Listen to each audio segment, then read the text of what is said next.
ঐতিহাসিক মুহূর্তের সাক্ষী রইল গোটা শিলিগুড়িবাসী এবং গোটা উত্তরবঙ্গবাসী।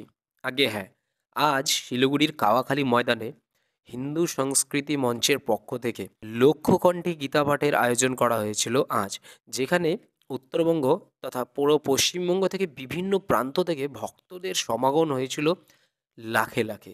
আর ঋষিমণিরা এবং যারা ভক্তরা রয়েছে, প্রচুর পরিমাণে ভক্ত এসেছিল এই কাওয়াখালী ময়দানে এবং লক্ষ্যকণ্ঠে গীতা পাঠ এবং নানান রকমের সাংস্কৃতিক অনুষ্ঠানের মাধ্যমে আজকের এই গীতা পাঠ অনুষ্ঠানটি সম্পূর্ণ হয়।